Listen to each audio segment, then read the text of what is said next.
और रात गई बात गई, लेकिन एक बात आज तक नहीं गई कि इंडिया और पाकिस्तान में सबसे महान देश कौन सा है। मान लो कल को अगर, और ऐसा होना नहीं चाहिए, लेकिन पाकिस्तान और इंडिया के बीच में एक घमासान सा युद्ध छिड़ता है, तो कौन सा देश जीतेगा? किस देश के पास ज्यादा ताकत और मनोबल है? किस देश की टेक्नोलॉजी सबसे अव्वल है और किस देश की मिलिट्री सबसे पावरफुल है? किस देश में रहना सबसे बेहतर है और इग्नोर करता है पाकिस्तान? पर हम, मेरे इंडियन और पाकिस्तानी सब्सक्राइबर्स, हम इस बात को बिल्कुल भी इग्नोर नहीं करेंगे। दोनों देशों के लोग एड़ी चोटी एक करके अपने देश का झंडा ऊंचा करने में लगे हुए हैं। कोई कसरत नहीं छोड़ रहे और इंडिया और पाकिस्तान के बीच में कंपटीशन इतना बढ़ चुका है कि उसके खत्म होने का कोई नाम और निशान ही नहीं दिखाई दे रहा है। आपको दिख रहा है क्या? और हमारा ये पड़ोसी देश पाकिस्तान हमारा एक तरीके से सौतेला भाई है, और भाई भाई के बीच इसी कंपटीशन में 1947 में दोनों का बंटवारा भी कर दिया। 14 अगस्त 1947 में इंडिया का एक भाग जाके पाकिस्तान बन गया, और अब देखना यह है कि कौन सा सौतेला भाई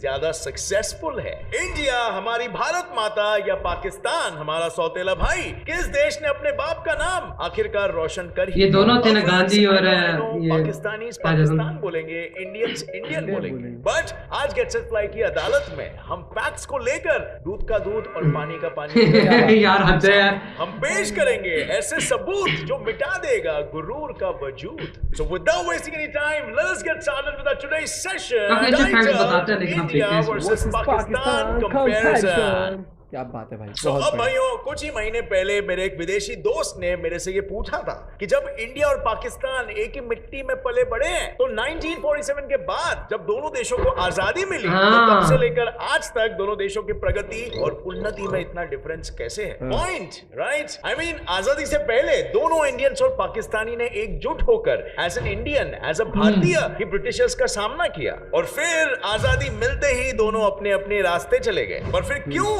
दोनों देश आज एक दूसरे से इतने अलग है? क्या रीजन है इस अंतर के पीछे?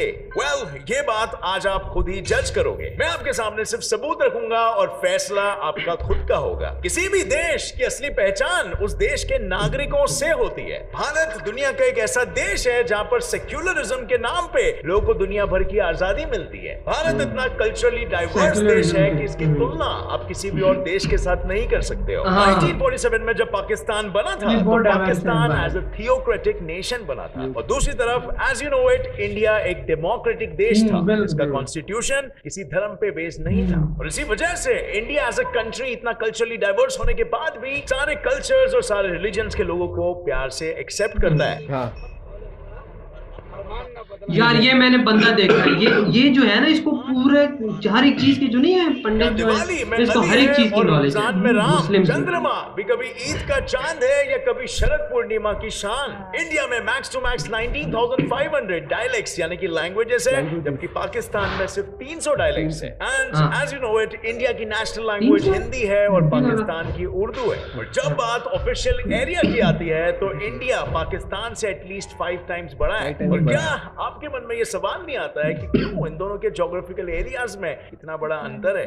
वेल, इसका जवाब हमारे बंटवारे का असली रीजन है, जो कि रिलीजन है। भारत का बंटवारा एक्चुअली में 2 टुकड़ों में हुआ था, लेकिन पार्टीशन के दौरान 20% पॉपुलेशन तो मुस्लिम्स की थी, सो उनके कायदे से 20% लैंड मुस्लिम्स को मिलना था, और ये 20% लैंड उन्हें वेस्ट पाकिस्तान और ईस्ट पाकिस्तान के हिस्सों में मिला। लेकिन आप मे बी ये सोचो कि वेस्ट और ईस्ट क्यों मिला, दोनों अक्खा का अक्खा क्यों नहीं मिल गया? वेल, जरा ये 1909 सन का मैप देखिए। Dark red areas Hindu dominated regions को बता दिया है, और वहीं एकदम light red areas Muslim dominated regions को बता दिया है। क्या इस मैप को देखकर आपको कुछ याद आता है? वेल, वेस्ट साइड वाला रीजन और कोई नहीं बल्कि पाकिस्तान है, और राइट साइड वाला रीजन अपना बांग्लादेश है। रीजन का बंटवारा उसी रीजन के पॉपुलेशन को मद्देनजर रखते हुए हुआ था। जहां सबसे ज्यादा मुस्लिम थे, उसी रीजन को पाकिस्तान का नाम दे दिया गया, as you can guess it, जिससे कि वो रीजन के लोगों को अपनी घर छोड़ के जाने की नौबत ना आ सके। पर जब बंटवारा हुआ था तो 50% मुस्लिम्स ने तो इंडिया में ही रहने का फैसला कर दिया था और पाकिस्तान में से जितने भी हिंदूस थे उन्हें इंडिया भेज दिया गया। तो देखा जाए तो इस पार्टीशन से उनको ज्यादा घाटा नहीं हुआ बल्कि एक तरीके से एडवांटेज मिला। वहां के लोगों की जरूरत से उन्हें ज्यादा ही मिला और मेरे पर्सनल हम्बल ओपिनियन में दोनों देशों के लोगों को, हिंदूस को और मुस्लिम्स को, इस पार्टीशन की वजह से बहुत ही पीड़ा उठानी पड़ी। बहुत ज्यादा घर उजड़ गए थे और वहीं रायट से तो इंडिपेंडेंस की शुरुआत हुई। अब पार्टीशन के बाद दोनों देश अपनी अपनी आइडियोलॉजीज यानी विचारधाराओं के बल पे अपने अपने देश के डेवलपमेंट में लग गए। दोनों देश की militaries one of the most powerful militaries in the world है और दोनों न्यूक्लियर पावर्स भी है। पर पहला सवाल ये आता है कि ये दोनों में ज्यादा पावरफुल कौन है, ज्यादा ताकतवर मिलिट्री किसकी है? और ये सवाल का जवाब हम टेक्निकली भी देंगे दोनों की मिलिट्री कंपैरिजन करके। बट उससे पहले 1947 से लेकर आज तक इंडिया और पाकिस्तान दोनों सौतेले भाइयों के बीच में 4 वॉर्स हो चुके हैं। चारों बार ऑफिशियली या तो अनऑफिशियली जीत इंडिया की हुई है। Which makes sense, right? क्योंकि इंडिया की मिलिट्री ऑन पेपर पाकिस्तान से थोड़ी बेहतर दिखाई देती है। बट वेपन्स और स्पेसिफिकेशन से हटके एक और एक चीज बहुत ही ज्यादा इंपॉर्टेंट होती है और वो है पॉलिटिकल कनेक्शंस। इंडिया में ही लोगों का एग्जांपल ले लो यार। अगर कोई एक साधारण इंसान अगर कोई क्राइम करता है तो सीधा जेल जाता है और वहीं अगर कोई सेलिब्रिटी क्राइम करता है तो तुरंत बेल मिलके छूट जाएगा भी। तो यहाँ पर कैसे कनेक्शन काम में आया? बिल्कुल उसी तरह जो कम पावरफुल नेशंस होते हैं उन्हें भी ज्यादा पावरफुल नेशंस के साथ दोस्ती हमेशा फायदे में रखती है। और पूरे दुनिया का भाई यानी सबसे पावरफुल कंट्री कौन है? USA, right? जिसके हाथ में यूएसए का हाथ हो समझो पूरी संसार जिस तरह उसका भाई। ये तुझे पता किसका बोल रहा है? शाहरुख खान। मुझे उस पे लगा है सलमान ने इंडिया को एक तरीके से आइसोलेट कर दिया था और ये आइसोलेशन एक तरीके से इंडिया को बहुत भारी पड़ रहा था क्योंकि यूएसए कभी खाली हाथ नहीं आता है। उसके साथ आते हैं बहुत सारे advance technology, modern military equipments जो अगर गलती से भी गलत हाथों में पड़ गए तो समझ लो दुनिया का विनाश बहुत नजदीक है। लेकिन पाकिस्तान और यूएसए के बीच में ये दोस्ती ज्यादा दिन तक नहीं टिकी क्योंकि यूएसए की इंटेलिजेंस एजेंसी ने कुछ ही दिनों में ये समझ लिया कि पाकिस्तान कुछ तो छुपा रहा है। पाकिस्तान के कुछ ऑफिशियल्स दरअसल यूएसए के पीठ पीछे तालिबान फोर्सेस को अफगानिस्तान में ना केवल सिर्फ शेल्टर दे रहे थे पर साथ ही साथ उन्हें अमेरिकन स्ट्राइक से भी बचा रहे थे उन्हें इंफॉर्मेशन देके। मतलब तो इधर कौन कर रहा है? ऑफिशियल्स की क्या डेयरिंग इस पे अगर हम बात करते सामने। और इसी वजह से अमेरिका ने अपने सारे रिश्ते नाते तोड़कर पाकिस्तान से रूट कर वो इंडिया की ओर मुड़ा और एक तरह से अपने पड़ोसी और मेहमान की फेल्ड पार्टनरशिप इंडिया के लिए एक बड़ी एडवांटेज बन गई। और इस तरह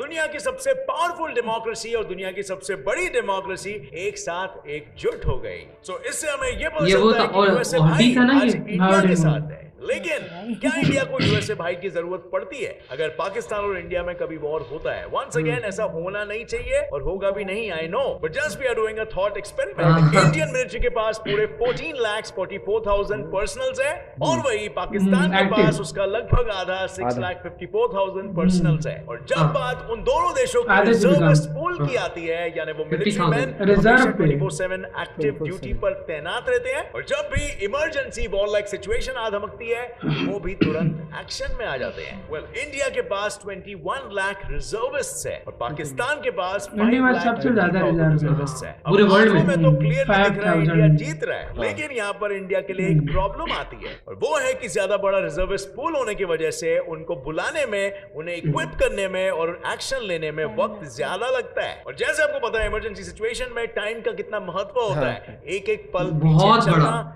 इंडिया को भी भारी पड़ सकता है। अब इसके अलावा किसी भी देश के मिलिट्री के लिए डिफेंस बजट एक बहुत ही इंपॉर्टेंट हिस्सा होता है जो कंट्री की मिलिट्री पावर को आगे पुश करने में योगदान देती है। और इंडिया का डिफेंस बजट पाकिस्तान से एटलीस्ट 6 टाइम्स ज्यादा है। जहां इंडिया का डिफेंस बजट है लगभग $61 बिलियन यानी 61,000 रुपीस, वहीं पाकिस्तान अभी लेटेस्ट वीडियो नहीं अभी 71 यानी 1,100 करोड़ रुपीस। और इस बजट डिफरेंस की वजह से इंडियन मिलिट्री ज्यादा मॉडर्नाइज्ड मिलिट्री इक्विपमेंट को खरीद पाती है as compare to Pakistani military. In fact आसमान में भी इंडियन एयरफोर्स को पाकिस्तानी एयरफोर्स से ज्यादा एडवांटेज है क्योंकि इंडिया के पास 2,123 एयरक्राफ्ट है और वहीं पर पाकिस्तान के पास 1372 एयरक्राफ्ट हैं। पर इंडिया को सबसे पावरफुल उसकी Russian fighter fleet Sukhoi Su-30 S-260 बनाती है, 260 से इंडिया में। पाकिस्तान के F-16 को ओवरपावर कर सकता है। और ये इसीलिए क्योंकि पाकिस्तान के most of the F-16 Chinese made है और वो काफी आउटडेटेड भी हो गए हैं। और चाइनीज माल को अगर आप कंपेयर करोगे रशियन माल के साथ, आई डोंट थिंक सो ज्यादा एक्सप्लेनेशन की जरूरत है कौन सा माल बेहतर होगा। और इसके अलावा इंडियन नेवी और पाकिस्तान नेवी के कंपैरिजन में भी ये रॉन्ग है, अमेरिका से ली है।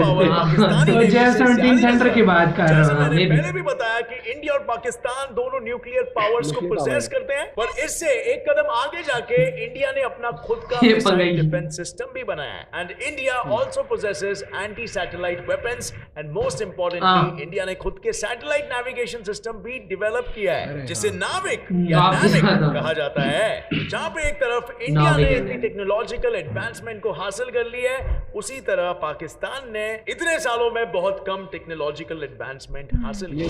सो अब ऑन पेपर हमें पता है कि इंडिया और पाकिस्तान की लड़ाई में मोस्टली कौन जीत सकता है, लेकिन जैसे मैंने कहा ये लड़ाई कभी होगी नहीं, क्योंकि इंडिया और पाकिस्तान के बॉर्डर में जैसे आप देख सकते हो इतनी टाइट सिक्योरिटी होती है। जैसे आप यहाँ देख सकते हो रात होते ही यहाँ पर 1,50,000 फ्लड लाइट्स इस पूरे एरिया को जगमगा उठते हैं। और सिक्योरिटी रीजंस ऑफ कोर्स, जो कि ऊपर से भी नजर आता है, लाइट्स को और ये लाइन को आप स्पेस से भी देख सकते हो। अब फ्रेंड्स 1947 से लेकर अब तक इंडिया और पाकिस्तान के जीडीपी में इतने ऊंच नीच हुए हैं जिससे दोनों देशों की इकोनॉमीज जैसे बंद पड़ गई हो। इनइक्वालिटी और पॉवर्टी दोनों देशों में हाई था, और जहां एक तरफ इंदिरा गांधी ने इंडिया में गरीबी हटाओ का नारा दिया, वहीं पर जुल्फिकार अली भुट्टो ने पाकिस्तान में रोटी कपड़ा मकान का नारा दिया। उनके पॉलिसीज ने फॉरेन रिजर्व्स और एंटरप्रेन्योरशिप को रिजेक्ट करके पॉवर्टी और इनइक्वालिटी को कम करने के बजाय उसे ज्यादा बढ़ा दिया, और फिर झक मार के दोनों देशों को IMF यानी इंटरनेशनल मॉनेटरी फंड के सामने फाइनेंशियल एड के लिए हाथ फैलाना पड़ा। पाकिस्तान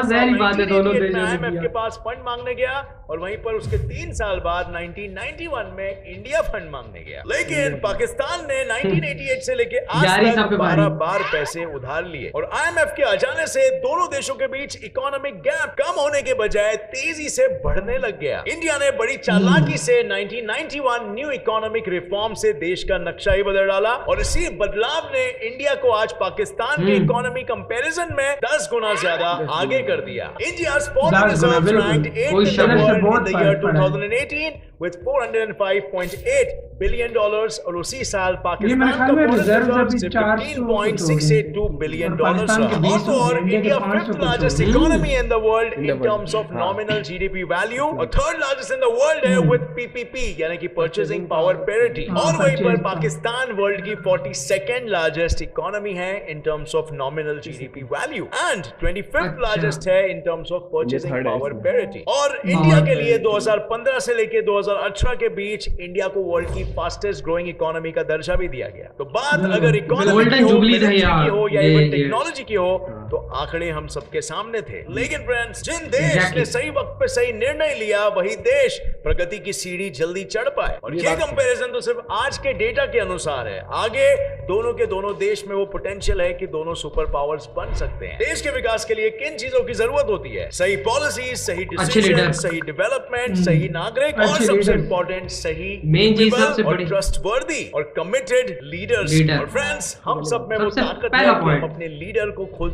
चुन सकते हैं। सो एक तरह से देश का भविष्य